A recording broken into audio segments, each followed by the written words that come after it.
Ladies and gentlemen, please welcome to the stage the next Vice President and Second Lady of the United States, Senator JD Vance and Usha Vance.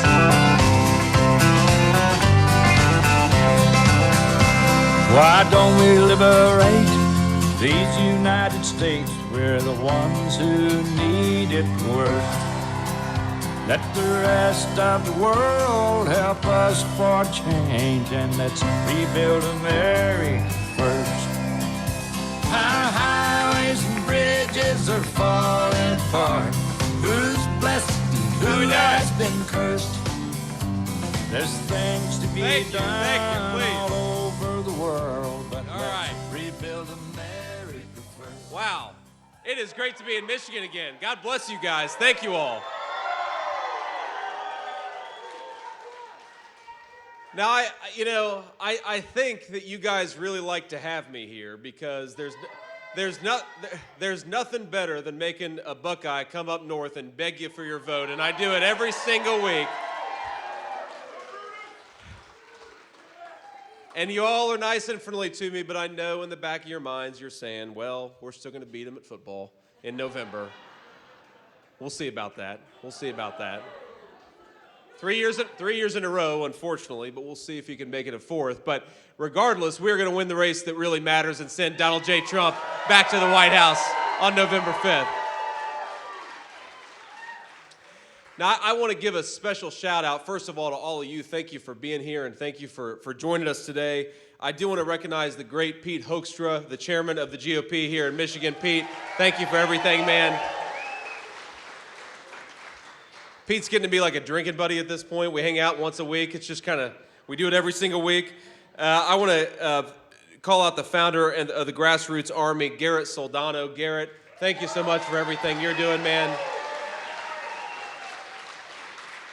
Could not do this without every single person in this room, especially Garrett's hard work, because again, we have got the media that does not want to tell the truth about this race and doesn't want to tell the truth about Kamala Harris, but we have got people power on the side of Donald J. Trump, and that's going to carry the day on November the 5th. Now, I don't know if you've seen, but Kamala Harris still continues to run and hide from the media. And I think she's given now two interviews. She's been the presumptive Democrat nominee, and she gives two interviews. And it's funny, when she gives these interviews, you actually pay attention to what she's saying. She doesn't answer the question. You know, they'll say, Kamala, what's your plan to lower inflation? And she'll say, well, when I worked at McDonald's, I really liked making hash browns. They'll say, Kamala Harris, how are you going to lower energy and housing prices for American consumers? And she said, did you know that I grew up in a middle-class family? Well, that's cool, but can you answer the question about how you're going to make the lives of the American people better? And the answer is, of course, she can't, because her policies have caused every single problem we've seen in this country over the last 3.5 years. Exploding inflation, that's on Kamala Harris. Groceries you can't afford, that's on Kamala Harris. Housing that is unaffordable for young American families, that is on Kamala Harris. And a wide open border, that's on Kamala Harris too. So let's say to Kamala Harris, you're fired. We're not sending you to the White House. Get out of Washington, D.C., and go back to San Francisco, because she is a San Francisco liberal at heart, and that's clearly where she ought to be. But, the thing is, the American people, even though Kamala Harris talks to them like they're children, Donald Trump and I talk to the American people in a different way. We talk to them like they are our fellow citizens who deserve to be persuaded by the person who wants to be their next president and vice president.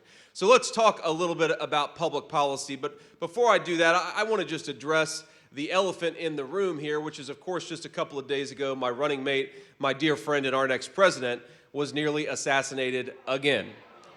2 assassination attempts in as many months, and I think that it's time to say to the Democrats, to the media, to everybody that has been attacking this man and trying to censor this man for going on 10 years, cut it out or you're going to get somebody killed.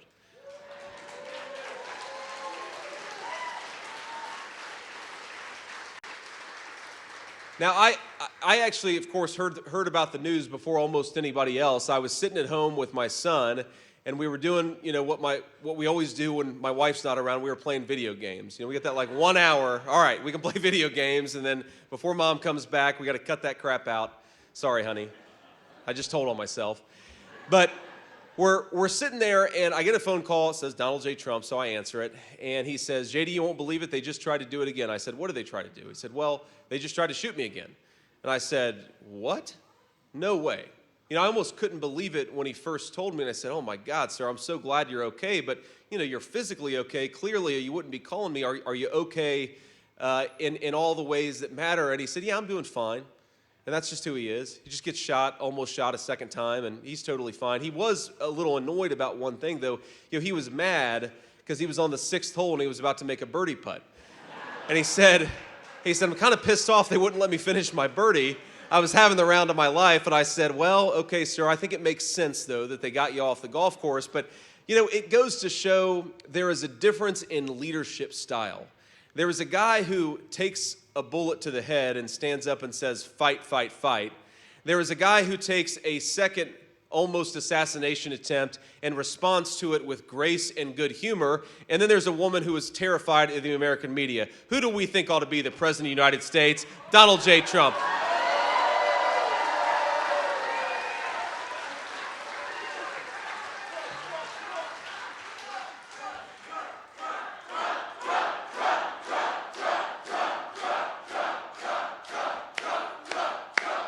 That's right.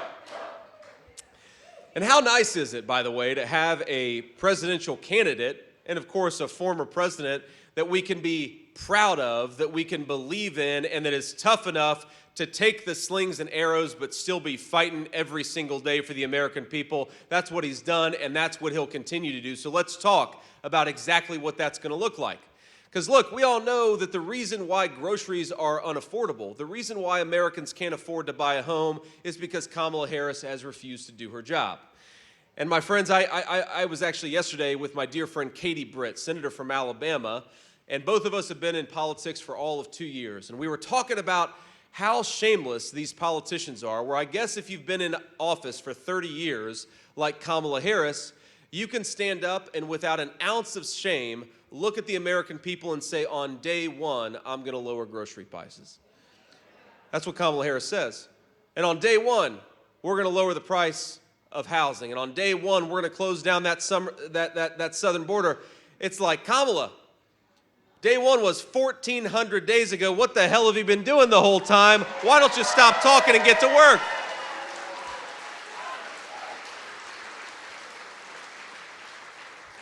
Let's just compare and contrast the specific policy, because the American people deserve to have people who are going to talk about the public policies that are going to make their life better. Kamala Harris cast the deciding vote on the Inflation Explosion Act. It's the biggest driver of inflation in the United States today. Kamala Harris cast the tie-breaking vote for it. And of course, when Donald J. Trump was president, inflation was 1.5% and wages were going up. When Kamala Harris became the vice president and the border czar, she said we're going to suspend all deportations. We're going to decriminalize all illegal immigration, and we are going to stop Donald Trump's wildly successful Remain in Mexico policy. That flooded the United States with a ton of illegal immigrants, and you know what those illegal immigrants did? They compete with Americans for scarce homes. And the Donald J. Trump plan is that American housing ought to go to American citizens, not people who shouldn't even be in this country to begin with.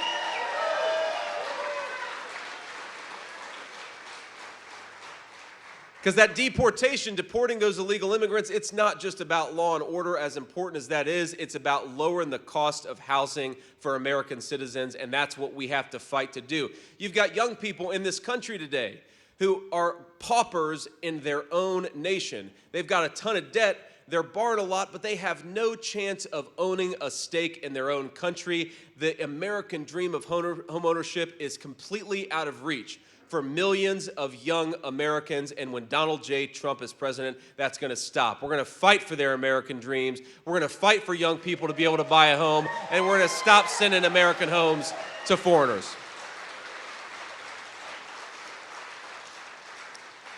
Now, we all know in the great state of Michigan that the most important driver of inflation is energy, right? You make energy more expensive, you make gas at the pump more expensive, but you also make food more expensive because who drives that food to the grocery store? It's our truck drivers. And if they're paying more for gasoline and diesel, then all of us are paying more for food. And if they're paying more to send construction materials and lumber at the construction site, then we're all paying more for housing. The number one thing we have got to do to get control of this crazy inflation and drive down the cost of everything is to unleash American energy. Drill, baby, drill.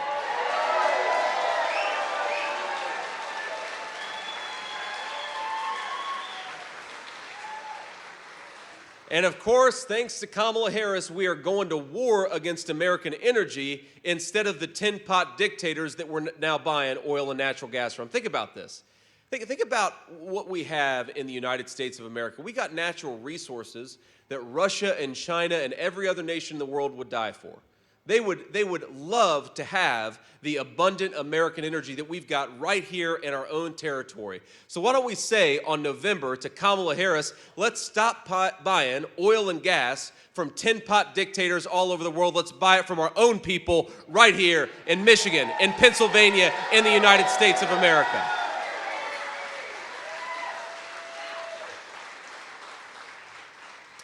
And here's what Donald Trump is going to do. On day one, we are going to unleash American energy once again. On day one, we are going to start building more homes again so that young people can afford the American dream of homeownership.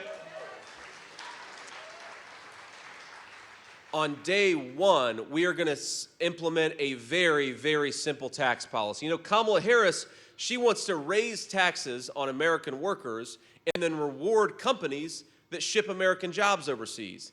And I think that gets it exactly upside down. Donald Trump and we're going to cut taxes for American workers, and we are going to raise tariffs on companies that are shipping jobs overseas.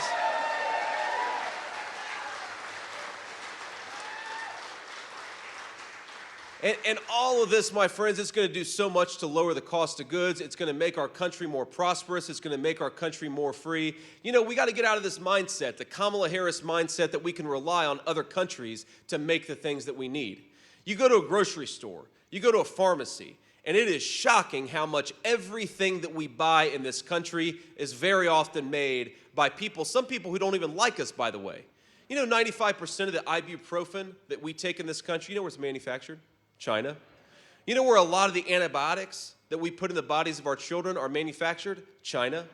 Now, Kamala Harris is trying to make us buy more and more Chinese-made electric vehicles. This is the greatest auto-producing state in the whole country, which makes it the capital of the great American automobile. Let's buy more cars in Michigan, not in some foreign country. And of course, we know that when we buy American, when we make American, it leads to higher wages, it leads to lower prices, and it leads to more self-reliance. Donald Trump wants young Americans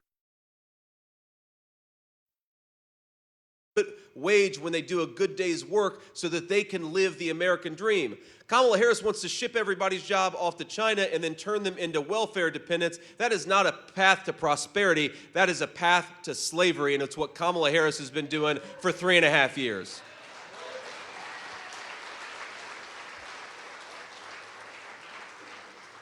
So we're going to take some questions from the media in a second, but I just want to send a message to everybody in this room, to everybody who's watching on television, to those of you who will see the clips afterwards. We are going to make this country more prosperous again. We're going to make the American dream more affordable again. We are going to make America great again, and it's going to start right here in the state of Michigan. God bless you guys. Thank you for having us, and thank you for doing what you're doing.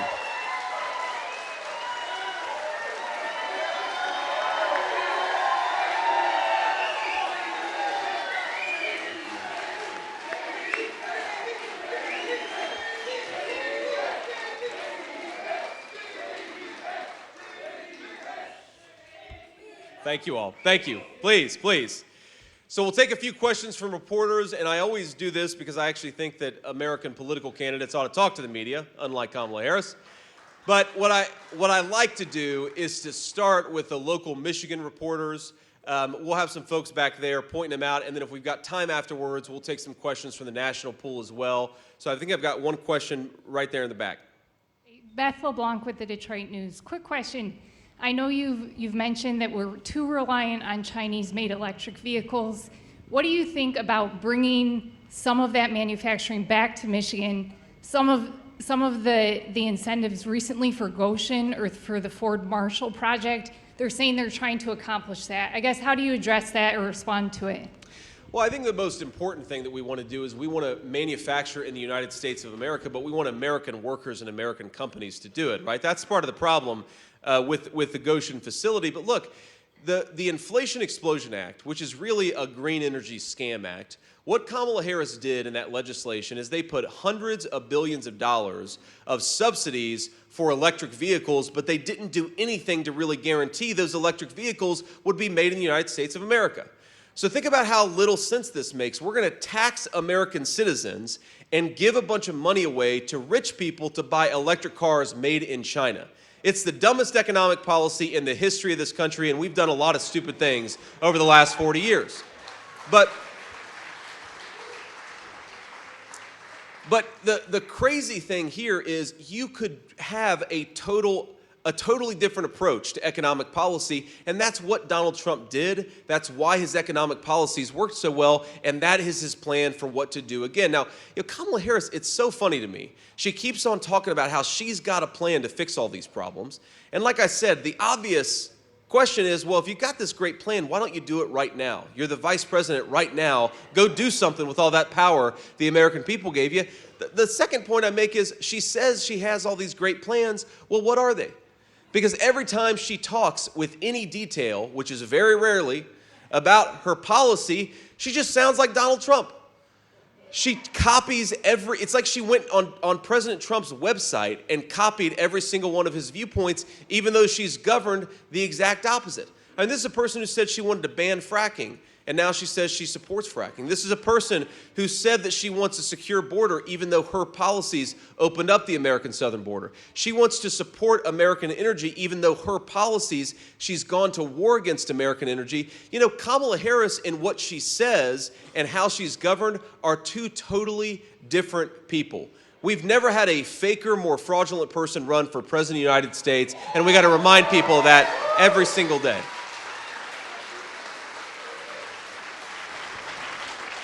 So to put it simply, we want to cut taxes on American workers. We want to reward companies that are making things in the United States of America. And if you want to make something in China using Chinese slave labor, you're going to have to pay a big fat tariff before your products come back into the United States of America. Next question. Hi, JD. This is Autumn Pitcher with News Channel 3 out of Kalamazoo, Michigan.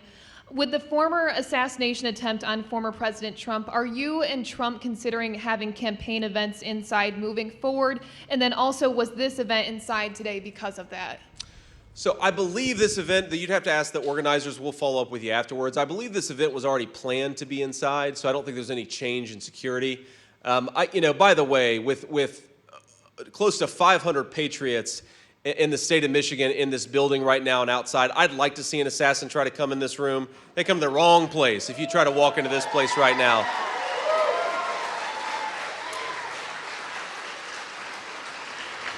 And while we're on that topic, by the way, I know we've got a couple hundred people outside. I want to give them a shout out. I'm sorry you couldn't make it. I'm sorry we hit capacity, but God bless you guys. I know you can hear me. You can't see me, but I'm grateful to you.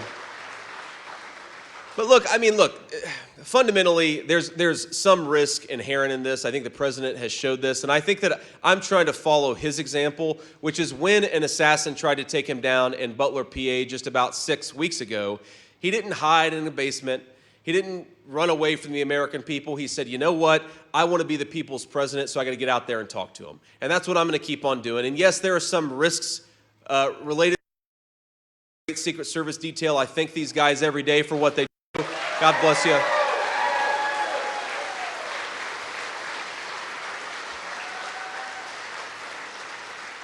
But we're going to keep on getting out there talking to the American people because that's what they deserve. If you are too afraid to talk to a friendly media reporter, then you shouldn't be the people's president of the United States. It's the story of Kamala Harris's campaign. She wants to lead the United States of America. She wants to be in a private room with Xi Jinping and Vladimir Putin, but she's terrified of the friendly American press corps. It's a total disgrace, and I'm never going to follow her example. I'm going to follow Donald J. Trump's example. Get out there and talk to people.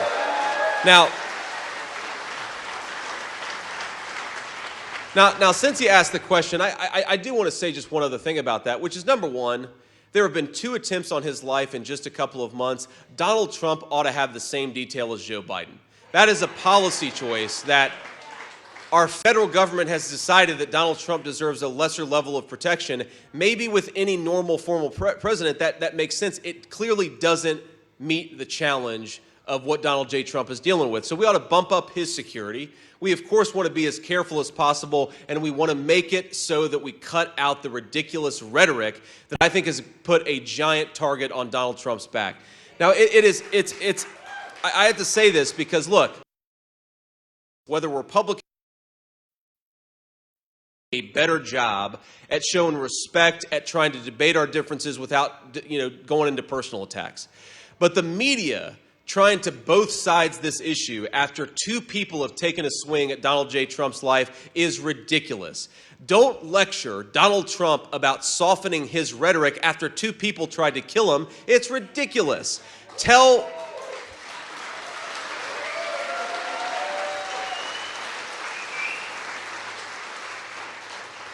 Kamala Harris, tell Joe Biden, tell all of her surrogates who are saying things like Donald Trump needs to be eliminated, they need to cut that crap out or they're going to get somebody hurt. In fact, they already did get somebody hurt. Corey Comperatory lost his life.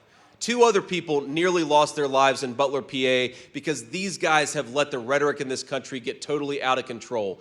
I don't believe in censorship. I don't believe in trying to shut people up. I believe in debating people. But what these guys have tried to do every single time they get an opportunity, they want to throw him in prison.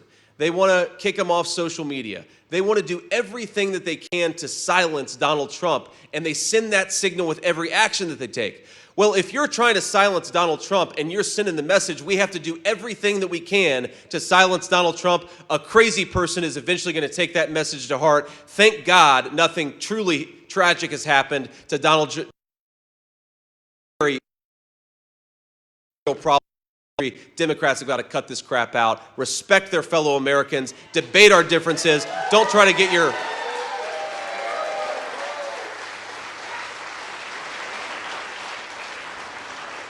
Don't try to censor your political opponents because censorship will eventually lead to political violence. We've seen that now twice in the last couple of months, and I hope Democrats learn the lesson.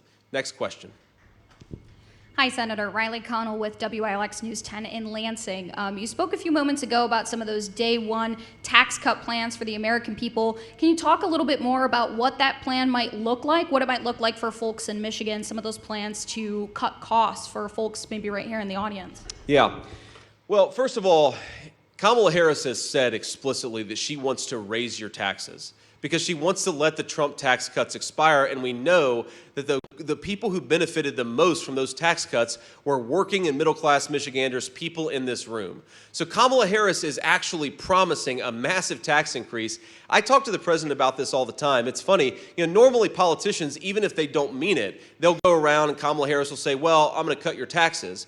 Well, she's actually saying we're going to let the Donald Trump tax cuts expire. She's explicitly running on a promise to raise taxes. It's the dumbest political move, but it will tank this economy and will make life even more unaffordable for Michiganders. It's a disaster, and that's why we've got to renew those tax cuts. But when we talk about prices, this is very, very important. The Kamala Harris administration has implemented about $900 billion worth of regulations in this country. And who do we think that falls on?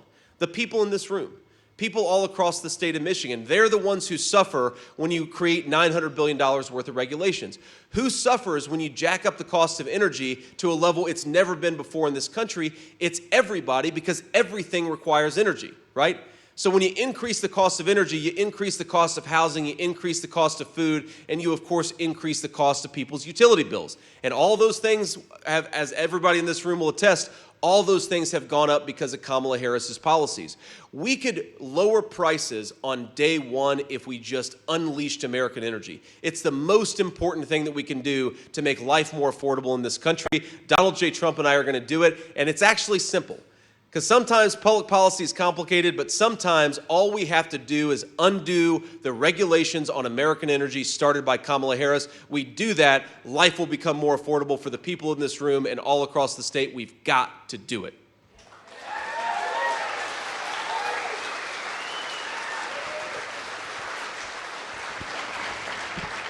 Thank you all. Next question. Sir. Good afternoon, Senator Vance. Arpan Lobo with the Detroit Free Press.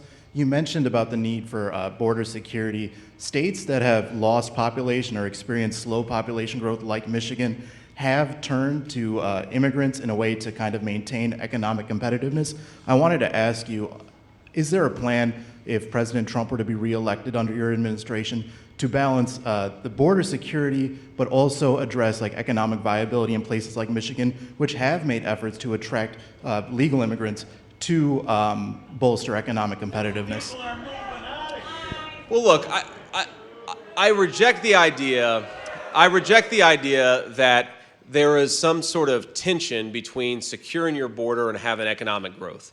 If you look at the history of this country, we had a very, very strong border and a rapidly growing economy. It's only in the last 20, 30 years where American leaders decided we should open the floodgates. And what have we seen over the last 20 to 30 years? Declining standards of living. If the solution to our economic growth problems was to import millions and millions of illegal immigrants, then every country in Europe would be doing a lot better than they are right now. And frankly, the United States would be doing better today than it was 4 years ago. We're doing worse today than 4 years ago because we allowed this flood of migration. Now, the other thing that I think the question betrays a certain misunderstanding on, sir, is look, why have people left Michigan? I talk to this all the time. Two reasons. When I talk to people, you just heard a bunch of people shouted out the answer. It's consistent with everything that I've heard. Why have people left Michigan in the last 15, 20 years? Two things: high taxes and a lack of good jobs.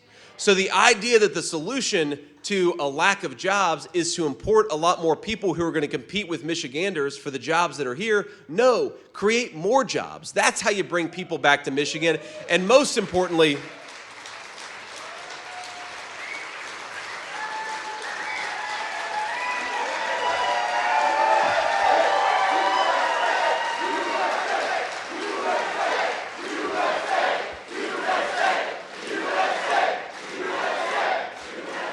thank you. I thought that was a pretty good answer. I didn't think it was a very good answer. That was a hell of a response to that one. But one other just point on that question, sir, is look, we in this country have run an experiment of importing millions and millions of people instead of building economic development right here at home. And I think it's a huge mistake, and we've got to go in the other direction. There are a lot, I'm sure, of parents and grandparents in here who love this community, who would like their children to be able to get a good job and start a family in this community, not to have to move either to Detroit or more likely completely outside the state just to have a good opportunity at a good life. The only way to do that is to promote economic development in our rural areas, let our farmers do what they need to do, and build more manufacturing in the United States of America.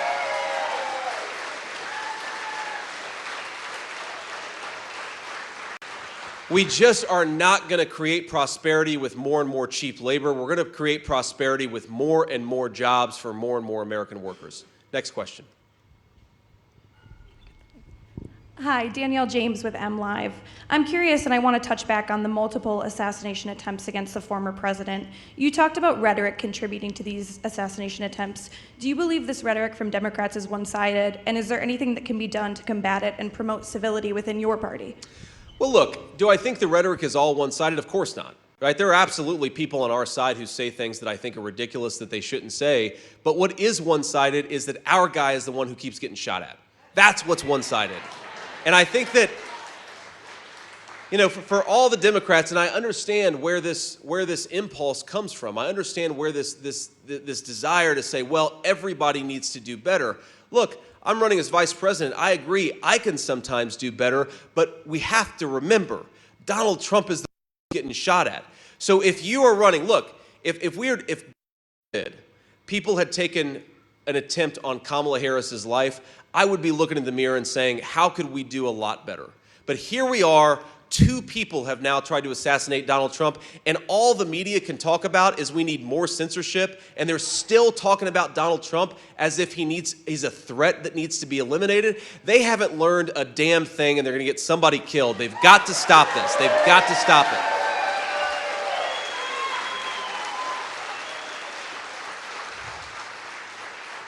Sir. My name is Josh Berry, WXMI Fox 17. Each one of the candidates at the top of the 2 tickets have made their way to West Michigan. We're going to see you all likely again before the election. Having talked to people at both of these rallies, I'm wondering, do you gauge support based on these competing rallies in this area? And do you see a disconnect as the candidate between supporters who would go to a Tim Walz rally at a museum in downtown Grand Rapids versus supporters here at a rally for you in a barn in rural Sparta? Well, no, I don't see a disconnect. I think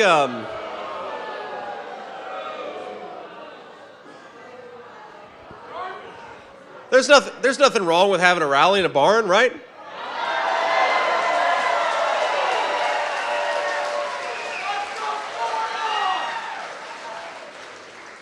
But look, there's nothing wrong with having a rally in a museum. And if you look at what we've been doing, I've been to downtown Grand Rapids, I think twice now in this campaign, just in the last few weeks. And we've been in rural parts of Michigan. We've been in urban parts of Michigan, suburban parts. We're going to go everywhere because I think you ought to try to earn every person's vote. And that's how Donald Trump and I think about this race.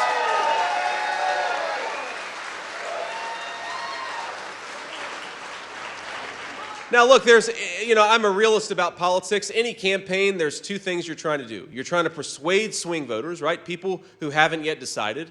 And my argument to swing voters is simple. You've got 2 very different records. Donald Trump's record was peace and prosperity, no wars, lower inflation, rising wages, and Kamala Harris has been chaos all over the world. She can't answer a single question without sounding like a whatever. And she's had policies that have made it impossible for people to afford housing and food in the country that all of us love. So the records are totally different. That's my argument to swing voters. My argument to voters who are already going to vote for us, but of course this is the second part of any political campaign, is we got to get out there and actually vote.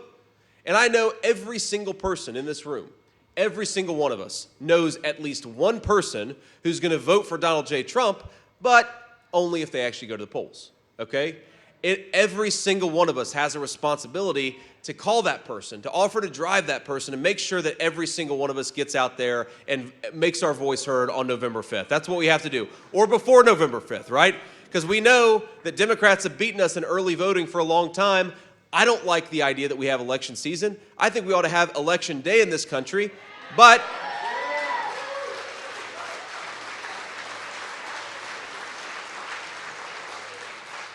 whether we like it or not, we've got election season, so we might as well take advantage of it, or the Democrats are ultimately going to win this race.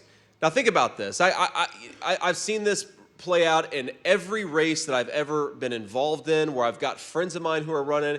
It's like you take 100 people, and 95 of them, 100 people are going to vote for Donald Trump, or 100 people who are going to vote for whatever candidate that I think they should vote for. 95 of them eventually do it, and then 5 of them wait until Election Day, and then what happens? Well, mom gets sick, so you got to go and take her to the hospital. Or the kid, you got to go pick him up from school. Or maybe something comes up at work unexpected, and you're there too late, and you don't get an opportunity to make your voice heard. We've got to take advantage of every single thing that we have, and I know Pete Hoekstra will talk about this, has talked about this. We have got to get out there and make our voices heard. Now, I'll tell you, a Senate colleague, one of my favorite lines from any other political figure is he'll go in front of audiences and say, look, I want every single one of you to get out there and vote 10 times. And people get kind of uncomfortable. They sit and sort of shuffle their chairs a little bit. They laugh a little bit. Well, we're Republicans. We don't vote 10 times. We only vote once. Well, here's the way to legally vote 10 times. take yourself to the polls, but take 9 other people to the polls too. And that's what all of us, I encourage you, all of us to do.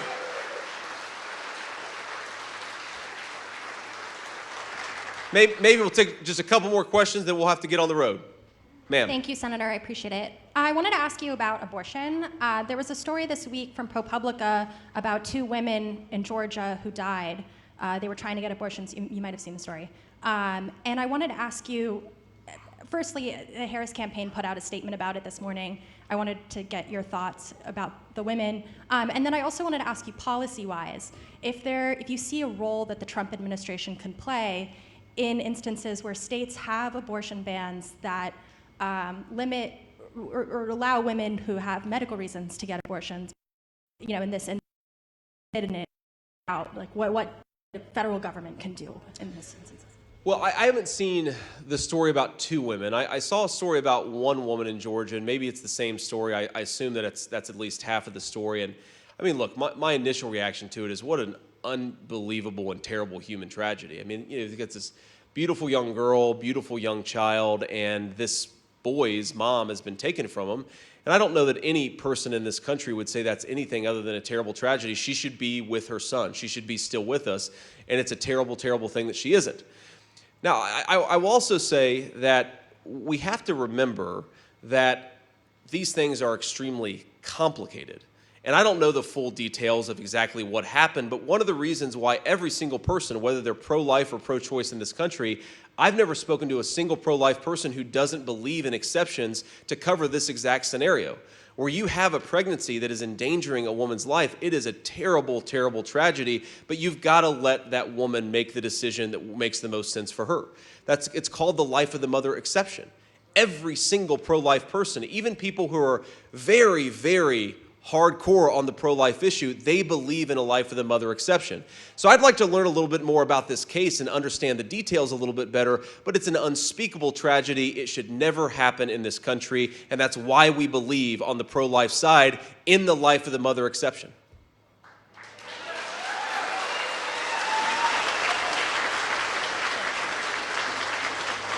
Hi, Senator. It's Kit again.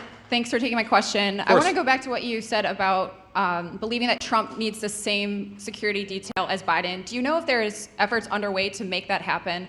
And have you specifically requested more Secret Service protection? So, Kit, I have not requested more Secret Service protection. I think that we have what we need. And again, I think these guys are doing a great job, and I'm thankful for them, and I'm proud of them. And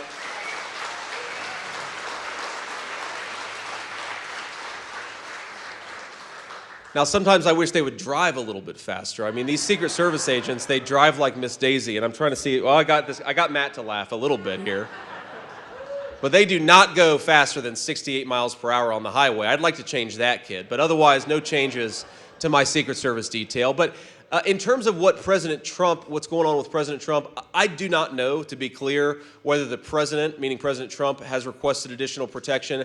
I've talked to some of my friends on Capitol Hill where they're trying to find ways to appropriate money so that he has a security detail that maps up with President Biden's security detail. That's as much as I know. I don't know how likely those things are to be successful. But look, my pitch to my Democratic friends who, a lot of them, by the way, I think will vote for Donald Trump in November, but even let's say Democratic leadership that has made hating Donald Trump the whole reason of their existence in politics, what I'd say is assassinations destroy the social fabric of this country. I mean, we're very proud on our side to have the support of Bobby Kennedy Jr., and he's a great guy. I've gotten to know him very well over the last few weeks.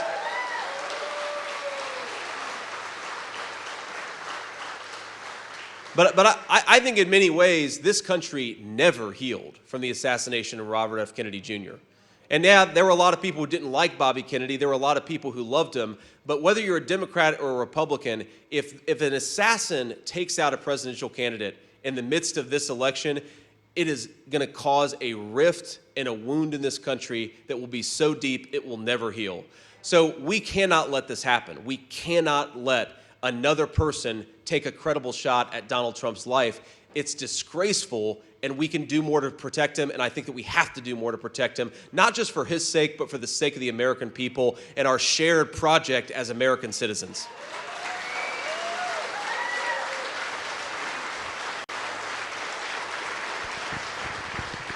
So let me leave you with just this final thought here. And again, thank you all for being here. But there was a story that dominated headlines last week. It was actually a story in southwestern Ohio, about 45 minutes from where I grew up, a town called Springfield, Ohio.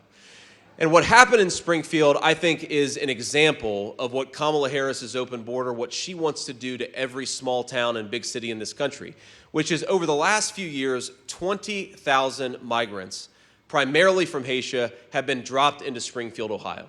And it's caused an incredible stress on nearly every local service. You've got public schools where there are 1,000 kids in a small town, 1,000 kids who don't speak English. You've got local hospitals and clinics that are totally overwhelmed. You've got 8,000 people on the Medicaid rolls that weren't even in the community just 3 short years ago. And you've got a lot of people getting evicted from their homes to make way for people who are receiving government benefits. The idea of kicking American citizens out of their homes for non-citizens who are receiving a welfare check is disgraceful, and it shouldn't happen. It is an absolute disgrace. But President Trump and I have been talking about this issue. We're going to keep on talking about this issue because all over the country, I just saw a story about a small town in Pennsylvania where something else similar is happening. You've got a massive influx of migrants. You've got people who now can't afford housing. And in the name of Kamala Harris's open border, you are destroying the American dream of home ownership and home security. It is a disgrace. But I want to tell you what's even more disgraceful. What's even more disgraceful than the policy is the effort to silence the residents of Springfield. I've seen this from the American media, a lot of people who pretend to be fair journalists. You know what they've been saying? For the last few days, Springfield has been experiencing an unbelievable number, something like 35, 40 bomb threats in Springfield in just the last few days. And you know what the governor of Ohio came out yesterday and said? Every single one of those bomb threats was a hoax. And all of those bomb threats came from foreign countries. So the American media, for 3 days, has been lying and saying that Donald Trump and I are inciting bomb threats, when in reality, the American media has been laundering foreign disinformation. It is disgusting. And every single one of them owes the residents of Springfield an apology.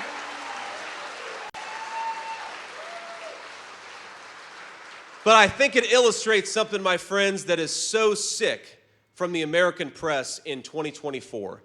And it's that instead of talking about the crises in our country, they try to silence the people who are experiencing them. Because their message in talking about these bomb threats and in lying to the American people and saying they came from me and Donald Trump, what they're doing is trying to shut all of us up. They're trying to say, how dare you, citizens of Springfield, complain about this migrant inflow because now these bomb threats are happening. How dare you complain about the fact that you can't afford housing? How dare you complain about Kamala's open border? The media conspired to shut American citizens up. They owe every single American an apology, and they ought to...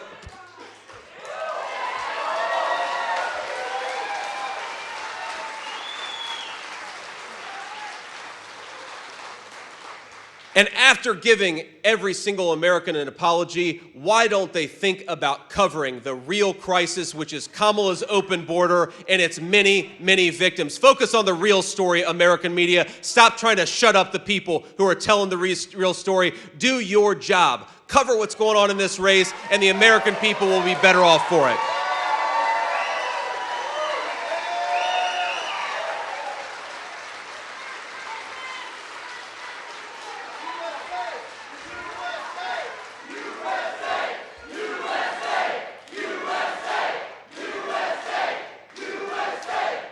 So, with gratitude to all of you and with gratitude to the state of Michigan, I want to ask you to do everything that you can over the 7 weeks that we have left in this campaign. Knock on doors if you can. Call neighbors if you can. Get your friends and family out to the polls. We have got 7 days to save this country, and it's going to start in the great state of Michigan. God bless you guys. Thank you for having me.